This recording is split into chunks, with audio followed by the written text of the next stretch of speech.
let's take a look at where we are on this gondola. I'll show you where we are, and then I'm going to show you what we have to do. One, I went ahead and went through the step. As you can see here, I have drilled and tapped holes for couplers and trucks for 256 screws, and I have done my initial work on the Buckeye trucks. They look pretty metal to me. That looks good. Now that interior rust there, I'm probably going to tone that down with some graphite. But as you can see, I used graphite on the wheels, and they look good. Now we just got to tie in that rusty interior a little bit and make it not so bright. But here's what I've learned. So trucks fit on approximately like this. And as you can see, I put a red mark of where the trucks kind of end. And as you can see, that little nub, it's right up to that guy right there. I'm hoping that I'm not too far off, that these trucks can turn. If I am too far off, I got one of two choices. Get rid of this brace, which I really don't want to do because we'll look at the blueprint in a second. Or I'm going to have to remove that little nub right there. And that I can do pretty easily. Now, in this configuration with these Athearn Buckeye trucks. Oh, wait. Oh, yeah. Okay, I got it right. Never mind. Okay, I take it back. Gosh, this is hard to remember even. So the trucks go here. All right, so I already measured to check, so I don't have to cut off that thing. What I did was, these lines here represent where the braces go, and I know I cannot put braces here and here because the truck will interfere with them. And the couplers fit, no problem. So the couplers get flush mounted in their boxes, just like that. And I'm using the whisker couplers and their snap together boxes. All right, but anyways, back to whether it's going to fit or not. If I go on this hole, yes, then I might have to cut off those nubs. But that's too far back, according to the pictures. We go with this one. And this one is the one, instead of removing it, I am not going to install it. All right. That being said, now I've started installing these braces. As you can see, the first one right here, if you can tell, it is a little crooked. It's not that easy to see here.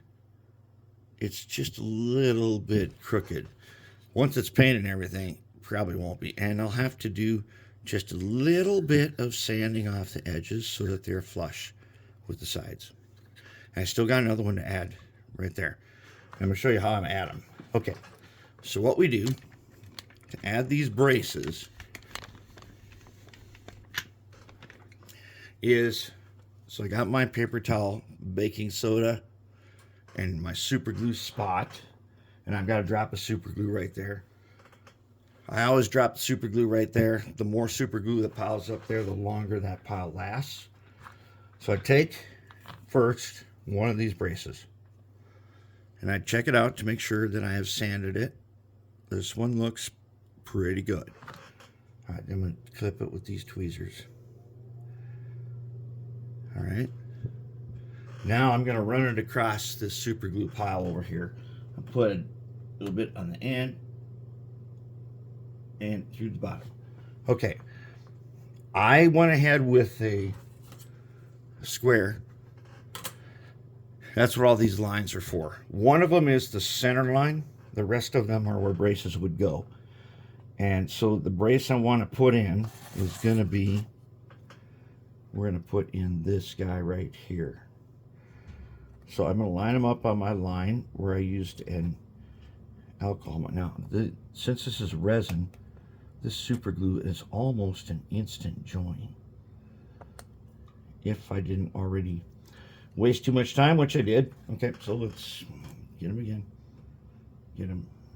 Let's get them back on there. let's try to get him to line up with the line. All right.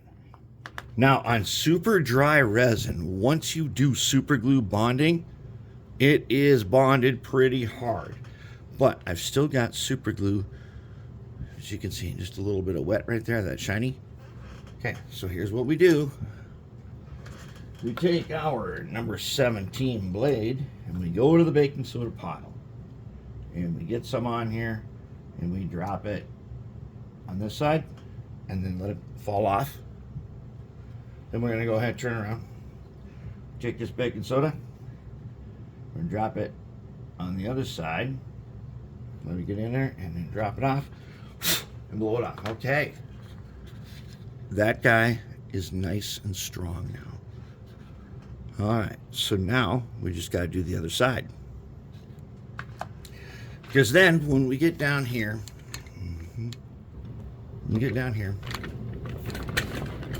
we got to make the break here and shows some piping diagrams. And then we get down to the lower one and it shows more piping diagrams.